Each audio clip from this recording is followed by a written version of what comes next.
It's Ladybird! Ladybird, Ladybird! It's Ladybird 2012. Yes, this is part 2 of the serialisation of Spider Fairy's diary.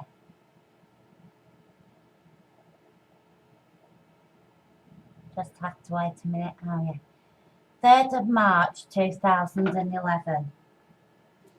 I went to Atlantis last night again. There were fishes, sharks, mermaids, giant crocodiles and sea lizards swimming past my window. My house keeps sinking into Atlantis at night and resurfacing during the day. My mother's voodoo chess set was talking to me last night. The pieces are inhabited by the spirits of dead Africans killed by English doctors. They call them the white man who comes over to cut open and examine your insides. I also had a dream about a dear departed relative who was in a forest in Africa saving trees from deforestation. My social worker seems to think I'm pregnant because I bought some children's books and put up a fairy garden. Am I pregnant? I don't think so. My little tantric dragon fairy Jason has been feeding me maggots. He says one day I will be able to fly. I hope not. The psychiatric profession will shoot me down with a gun and lock me up for life if I learn to fly. I am making a spell.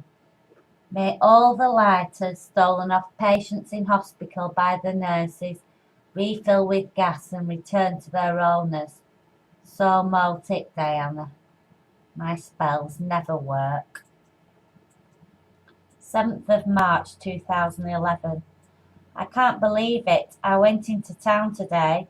I could not be bothered waiting for the psychiatric nurses. When I returned, they were waiting for me in the car park. I told the psychiatrist I was not talking to them anymore, so I left the door open and carried on with my business in the kitchen. Presently they came and sat on my couch, laughing and giggling with each other. When they left, I noted my knitting needles and stuff from the health shop that I had just bought in town had disappeared. Also, a load of stuff is missing from my wardrobe. My best summer jacket, some jeans and leggings. Must not try to cause a fuss or they will section me. 8th of March. Spider Fairy's tuna salad with oatcakes. Handful of mixed lettuce. 1 tin of tuna in brine. Cheese and chive dip, 1 tablespoon. Garlic and herb dip, 1 tablespoon. 1 teaspoon of Marmite. Small pinch of preserved ginger. 1 teaspoon smooth peanut butter. Pinch of oregano. 1 tablespoon of Philadelphia cheese. 3 chicory leaves. 3 radish. 1 baby carrot. 1 stick of celery. 2 oatcakes, salt, pepper and vinegar. Method. Put the lettuce into a bowl.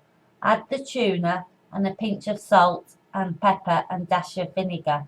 Stir and add cheese and chive dip, oregano and ginger. Stir. Add Marmite and stir. Add peanut butter and stir.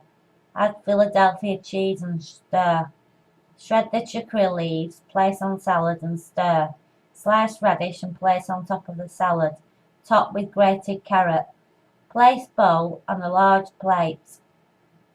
Salt the celery stick and place it on the plate. Put the garlic dip in a condiment bowl and place on the plate with the oatcakes. Spider Fairy's dessert coffee. 1 tot of whiskey. Warm water just gone off the boil. 2 teaspoons of demerara sugar. 1 teaspoon of coffee. Single cream. 1 piece of chocolate. 5 toffee coated popcorn. Method. Pour the whiskey into a wine goblet. Fill it half full with boiled and cooling water. Add the coffee and sugar and stir. Pour in the single cream to taste. Grate chocolate on top. Add the popcorn. Enjoy. 20th of March 2011. Yes, I stupidly rang outreach about the stuff going missing from my flat after the psychiatric nurse visit. Now I have been sectioned for being paranoid. Apparently it is a sign you're getting poorly when you notice that some of your stuff has gone missing. Dr. Black came around on a Sunday, God's day of rest, as I was relaxing with a glass of whisky.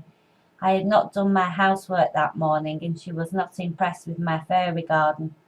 Then, later in the evening, she sent one of the nurses who had visited me on Wednesday around to my flat to have me sectioned. I had been in a week. The nurses on the ward were not going to let me out on leave until I handed them the clothes off my back for them to shrink and ruin in the wash. They wanted me to wear hospital nightdress and have a shower whilst they ruined my new hand-washed clothes. Luckily, I had my cat suit on underneath my clothes. I washed my top clothes by hand. Then the next day I put them on and washed my cat suit. At last this afternoon I've got 2 hours leave to go home. I am back now. I have bought my diary, some old clothes and some dirty laundry out of my basket to wash on the ward. I was talking to Dr. Lauren the other day. He's a lovely man. I tell him everything. I asked him to explain to Dr. Black that the outreach workers are stressing me out and causing me to relapse. I do not want them in my flat. I doubt he will listen. Dr. Lauren is probably the best psychiatrist in the world. I often write to him about what is going on in my head so he can put it in my nuts. As he says, he's Irish. Yes, he has a lot of letters from me in his nuts he holds about me in his office. As I said, if he doesn't want to read them, some junior psychiatrist might like to have a flick through them to gain more knowledge about schizophrenia. An archaeologist may dig them up in 1,000 years' time.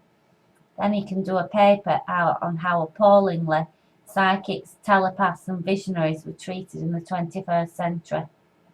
As always, on a Sunday, the drink machine has run out of tokens. I have bought some jasmine tea, also licorice root.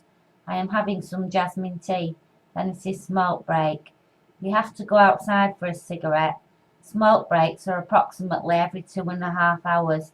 The last one is 9 p.m. Then first one in the morning is 8 p.m. I am becoming severely nicotine deprived. Medication round goes on past 11 p.m. I really think we should be allowed a nicotine fix before we go to sleep. I need nicotine. I don't care what the health professionals say.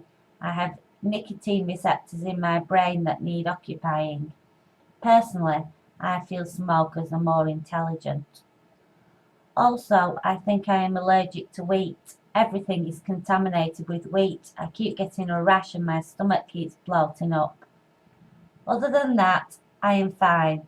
My belief in God and Jesus is keeping my spirits high. It's times like this that the Lord Jesus carries you. I am bored out of my brains in here. There is absolutely nothing to occupy your mind. Occasionally I go into the therapy room and draw a picture. That's all there is to do if you don't like television. I have started knitting at home. However, you are not allowed to bring needles in. I was going to knit some scarves for friends and relatives for Christmas. Guess that won't be possible now. I don't know how long I will be in here for. It is my birthday in 2 days. Looks like I'm spending another birthday in hospital. I doubt I will get any visitors. My mother is also in hospital after a fall. It is her discharge meeting on my birthday. I got a card about 2 weeks ago off my dad. Like me, he's not very good at remembering birth dates. I just keep ringing him and saying I'm fine. He's got enough to worry about. All I can say about this admission is that I am offended. It is not nice to keep having the police turn up outside your house with a van to take you away. I have done nothing wrong. I was just angry at being burgled. I was fine after a couple of lorazepam. I know I was having visions sparked by the sounds of an ambulance. However, what's wrong with having visions? They calm you down and stop you getting distressed and suicidal. Actually, if you were allowed to smoke in here, I would be enjoying the rest from the outreach team and their childlike conversation. Some of the staff are okay. However, most of them drive me to distraction with their unreasonable demands and behaviour. The drinks token have run out again. Now I can go out. I have bought some herbal tea bags. The first couple of weeks in hospital, there was nothing but cold water to drink when the tokens ran out.